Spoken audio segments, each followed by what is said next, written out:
raison de la pandémie Covid-19 et en application des décisions du préfet de police de Paris, nous vous demandons de bien vouloir respecter impérativement durant toute la cérémonie les gestes barrières qui sont les suivants: port du masque obligatoire, pas de serrage de main et intervalle de 1 mètre minimum entre les personnes.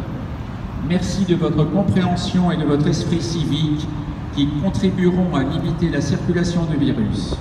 Il y va de la santé de chacun. La session va débuter pour la mise en place du drapeau de la flamme.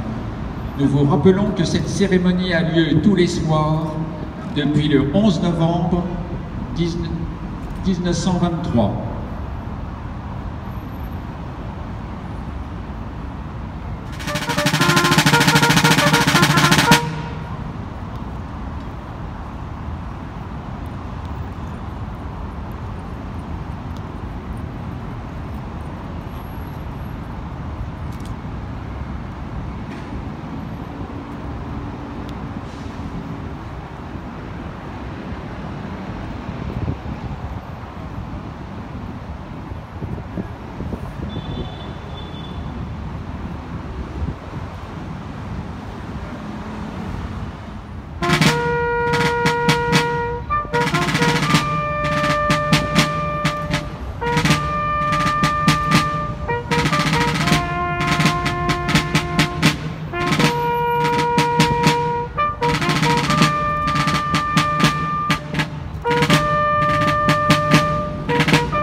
Le ravivage de la flamme sous l'arc de triomphe va bientôt commencer.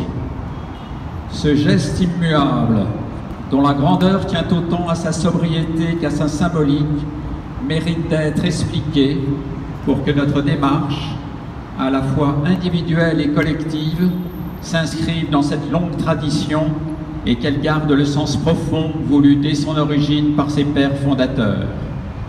La tombe devant laquelle nous sommes réunis est à la fois le tombeau d'un soldat dont nul ne connaît le nom et le cénotaphe de tous ses compagnons d'armes d'hier et d'aujourd'hui, morts pour la France au champ d'honneur. Elle a été conçue pour nous souvenir du sacrifice immense que l'armée française a consenti durant la Première Guerre mondiale pour défendre la France. Les quelques 1 400 000 soldats tués au combat constituèrent le prix à payer pour défendre chaque arpent de terre de notre pays et parvenir ainsi à la victoire.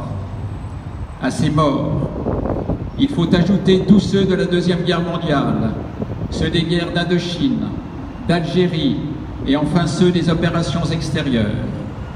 Par leur mort, ces soldats nous permettent aujourd'hui encore de vivre dans un pays libre. Et pour que ce soldat, à la fois inconnu et célèbre, et dont le silence et le sacrifice font la grandeur, ne voit pas sa mémoire se perdre dans l'oubli, ce monument a été magnifié 3 ans plus tard par une flamme. C'est la flamme du souvenir. Mais si l'œuvre de mémoire est indispensable, elle n'est pas suffisante, car il nous faut aussi chercher à comprendre le sens de ces sacrifices inouïs et incompréhensible à notre regard d'homme contemporain. Car le prix des combats fut à l'époque et reste encore aujourd'hui supporté par l'ensemble de la nation française, avec ses destructions, son cortège de blessés, ses veuves de guerre et ses orphelins qui portèrent et continuent de porter le prix de la victoire dans leur cœur, leur corps et leur âme. Afin que nous comprenions qu'aucune souffrance n'est vaine, quand le but est compris et partagé par tout un peuple, cette flamme a dépassé le symbole de la fraternité d'armes pour désormais devenir la flamme de la nation. Mais la vie nous apprend que rien n'est jamais acquis définitivement et que vivre librement dans un pays en paix se mérite chaque jour. Chacun de nous doit donc être conscient qu'en rendant hommage aux soldats inconnus, il rend hommage à ceux qui ont servi la France, qui ont bâti et défendu la nation, qui ont payé le prix du sang et des larmes et qui aujourd'hui nous servent d'exemple. Aussi, chacun de nous, en venant honorer le soldat inconnu, Doit-il s'engager personnellement à servir son pays, ne serait-ce qu'en faisant son devoir d'État partout où il se trouvera? L'avenir de notre pays est à ce prix, c'est la flamme de l'espérance. Ce soir, participe à ce raviva un député et des maires du département de l'Aude. Les hymnes maçonneries sont interprétés par un tambour éclairant de la garde républicaine. Des militaires de l'opération Sentinelle appartenant au 3e régiment de hussards de Metz et des fonctionnaires de la préfecture de police de Paris assurent la sécurité du site.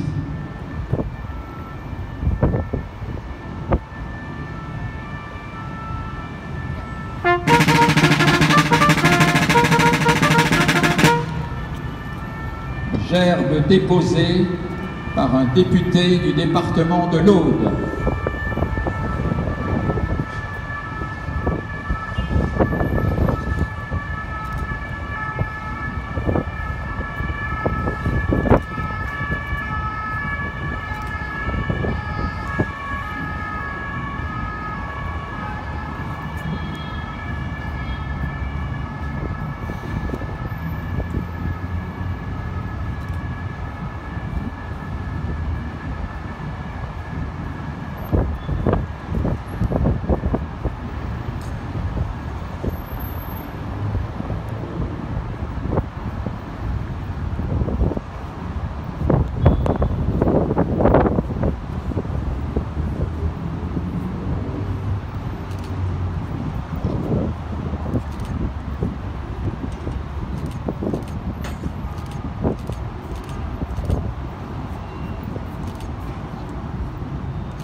Aux morts!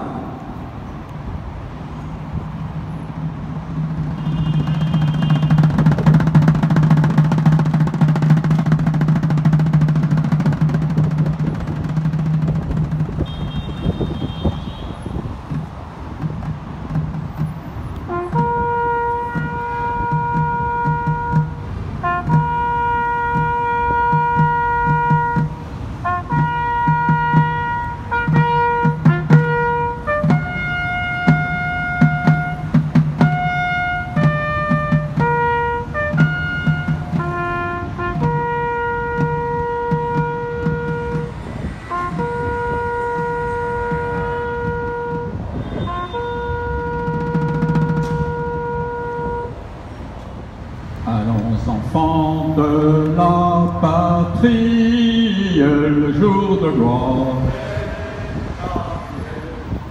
Contre nous de la tyrannie, les tendances sont en élevées, les tendances sont en élevées. Nous mettons nos campagnes.